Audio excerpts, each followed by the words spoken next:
Hi, I'm Sukanya Ray Ghosh, the Associate Editor of Fenestration Review. And today we have here Shannon Ruffell. We are going to have a conversation with her about her journey in the industry. Let's go to her. So let's start at the very beginning of the journey. How did you get into the industry? So I got into construction a little bit later in my career. So my experience previously was working in Fortune 500 in senior leadership. I also worked for a top business consulting firm in Toronto. About 5 years ago, my family decided to purchase a window and door installation company in London, Ontario called Heritage Renovations. The purpose of this was to take an established business and really explode the growth within that business and have a legacy business that we could pass down from generation to generation. My role within Heritage Renovations has been to be involved in the strategic planning, the growth, sales, marketing, and finance.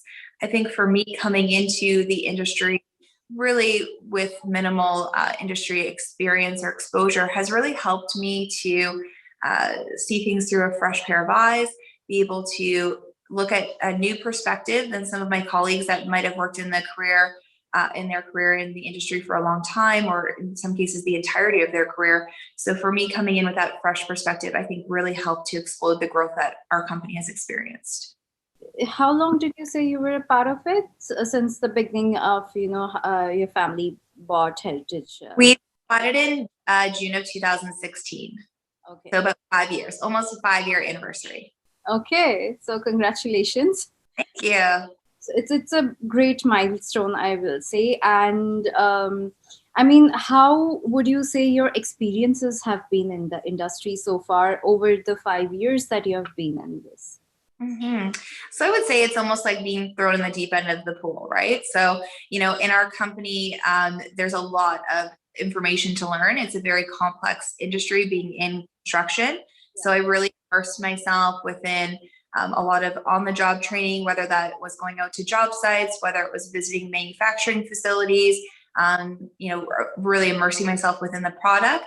So really did a lot of on-the-job training, a lot of off-the-job research, and that helped me to really have a good understanding and exceptional grasp really of the information that I would have to talk to customers about or other colleagues about. So in terms of speaking at a high level about that or at a very detailed level, I'm now able to do both of those.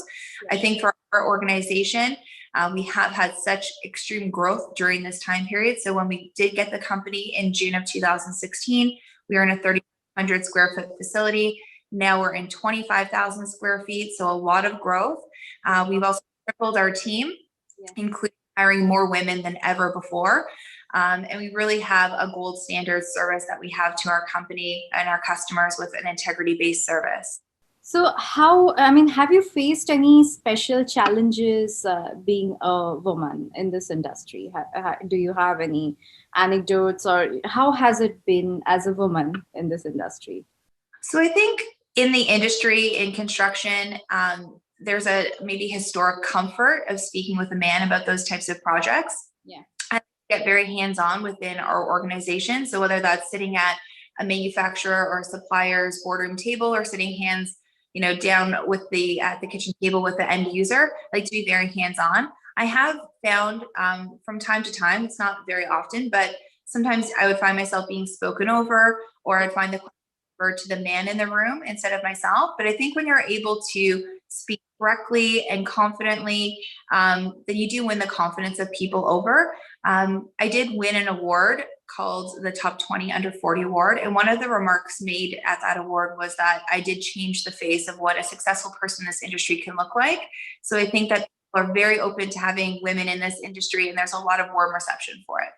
What should the industry do, to encourage more women and more young talent, like young girls, to come into this industry and become a part of it? How should we encourage them? I think just visibility.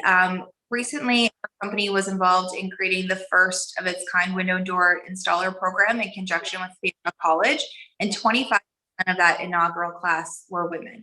So I think the more that women see other women doing something, it's something that I really strongly encourage people to follow your passions. if you follow your passion, then you will have, a lot of success within your career, a lot of job satisfaction, because you're doing something that you love every day. And I think that where you see other people doing that, it opens your eyes to, yes, I have a passion for that. And yes, I can do that as well.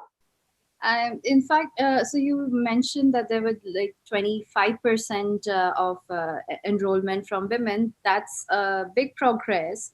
But like, if we think about it in terms of like 50% of the population as women, it would be great if we could have that representation within the industry as well someday. So, absolutely. I think it is heading towards that, where people are getting more engaged within following things that are non-traditional paths.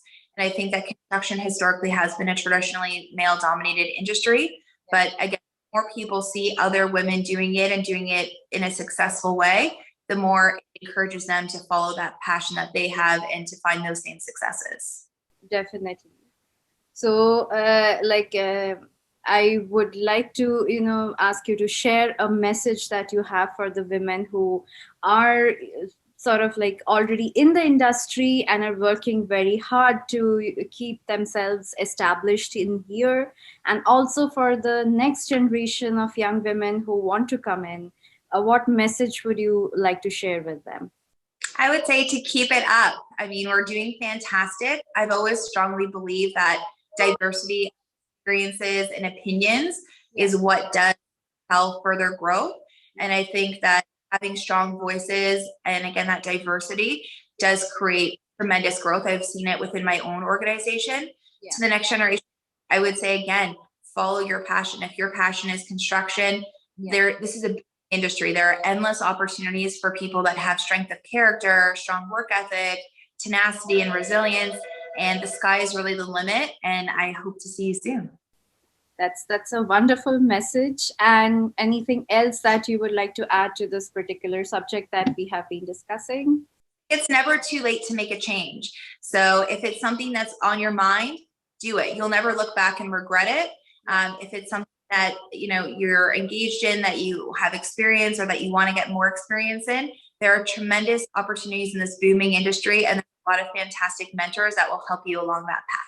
That's wonderful, and that's perfect, Shannon. I'm really thankful that you could join us for this session on women in construction, women in the fenestration industry, and hopefully we'll reach that level someday when we see that 50% population, 50% of that population recognized here. Well, thank you so much.